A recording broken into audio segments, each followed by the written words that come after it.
Assalamualaikum warahmatullahi wabarakatuh. Saya Nidanul Fadlilah dari kelompok 8 yang terdiri dari saya sendiri, ada Vergia, Irsan, Ilham, dan Rajib. Di sini kelompok kami akan mempresentasikan yang berjudul manajemen merek. Manajemen merek dimulai dengan memiliki pengetahuan menyeluruh tentang istilah merek, yang di dalamnya termasuk membuat, mengembangkan, dan memeliharanya. Ini berarti mendefinisikan merek, memposisikan merek, dan memberikan merek. Manajemen merek tidak lain adalah seni menciptakan dan mempertahankan merek. Branding membuat pelanggan berkomitmen pada bisnis Anda. Merek yang kuat membedakan produk Anda dari pesaing. Ini memberikan gambar berkualitas untuk bisnis Anda. Pengertian merek. Istilah merek juga dikenal dengan istilah brand, yang banyak digunakan dunia industri untuk mempresentasikan produk mereka. Sebuah merek atau brand menjadi penting sehingga harus didaftarkan secara hukum untuk mendapatkan hak paten atas merek yang dimiliki. Sedangkan kegiatan branding berarti kegiatan untuk membangun sebuah merek agar lebih dikenal oleh masyarakat luas. Sebuah merek akan melekat dalam pikiran masyarakat ketika proses brandingnya berjalan dengan baik. Manajemen merek mencakup pengelolaan karakteristik merek yang berwujud dan tidak berwujud. Dalam hal merek produk, bukti fisik mencakup produk itu sendiri, harga, kemasan, dan lain-lain.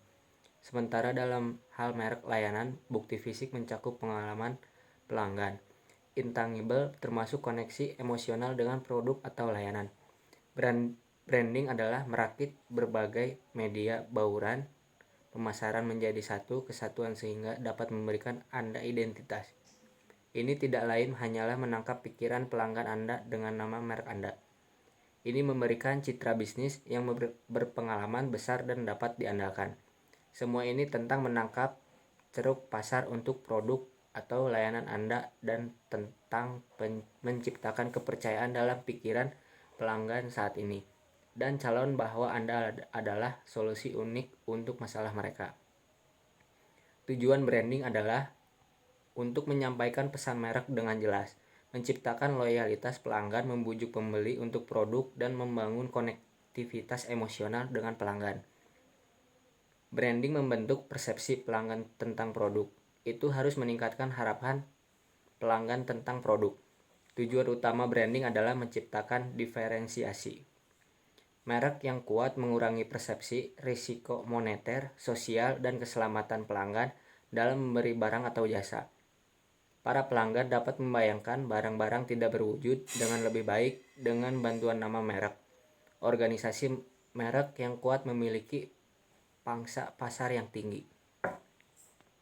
Mereka harus diberi dukungan yang baik sehingga dapat mempertahankan dirinya dalam jangka panjang.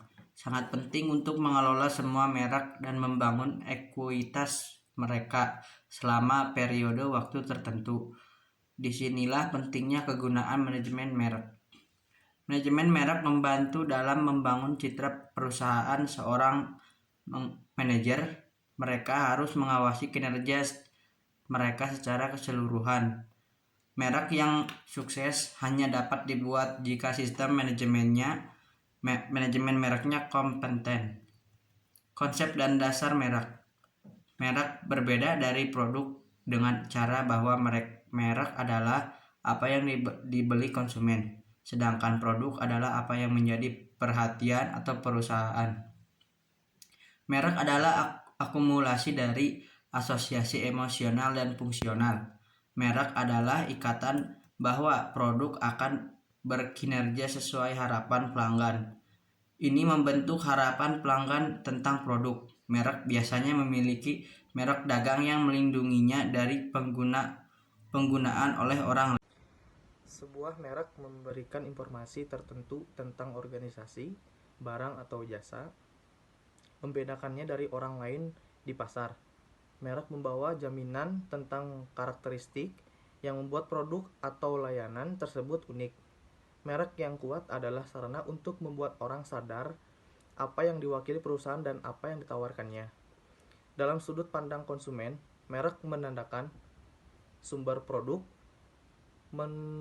mendelegasikan tanggung jawab kepada produsen produk. Risiko ini lebih rendah lebih sedikit biaya pencairan, simbol kualitas, kesepakatan atau fakta dengan produsen produk, perangkat simbolik. Merek menyederhanakan keputusan pembelian konsumen. Selama periode waktu tertentu, konsumen menemukan merek yang memuaskan kebutuhan mereka. Jika konsumen mengenali merek tertentu dan memiliki pengetahuan tentangnya, mereka membuat keputusan pembelian cepat dan menghemat banyaknya waktu. Juga, mereka menghemat biaya pencarian untuk produk. Konsumen tetap berkomitmen dan loyal kepada suatu merek selama mereka percaya dan memiliki pemahaman yang tersirat bahwa merek akan terus memenuhi harapan mereka dan tampil dengan cara yang diinginkan secara konsisten. Selama konsumen mendapat manfaat dan kepuasan dari konsumsi produk, mereka akan lebih cenderung terus membeli merek itu. Mereka juga memainkan. Sedangkan dalam sudut pandang produsen, merek menandakan 1. Dasar keunggulan kompetitif, 2. Cara menganugerahkan produk dengan asosiasi unik, 3. Cara identifikasi untuk penanganan mudah, 4. Cara perlindungan hukum atas sifat atau fitur unik produk, kelima. Tanda kualitas untuk pelanggan yang puas, dan yang keenam, sarana pengembalian keuangan. Singkatnya, sebuah merek dapat didefinisikan sebagai janji penjual untuk secara konsisten memberikan serangkaian karakteristik keunggulan dan layanan yang unik kepada pembeli atau konsumen. Ini adalah nama istilah, tanda, simbol, atau kombinasi dari semua yang direncanakan untuk membedakan barang atau jasa dari satu penjual atau kelompok penjual dari pesaing. Beberapa contoh merek terkenal adalah Honda, Toyota, Samsung, Huawei, Asus, dan lainnya. Sebuah merek menghubungkan 4 elemen penting dari perusahaan atau pelanggan, karyawan, manajemen, dan pemegang saham. Merek tidak lain adalah bermacam-macam kenangan di benak pelanggan. Merek mewakili nilai, ide, dan bahkan kepribadian. Ini adalah seperangkat asosiasi dan manfaat fungsional, emosional, dan rasional yang telah memenuhi pikiran pasar sasaran. Asosiasi tidak lain adalah gambar dan simbol yang terkait dengan merek atau manfaat merek seperti logo Nike, suara ponsel Nokia, dan lainnya. Manfaat adalah dasar untuk keputusan pembelian.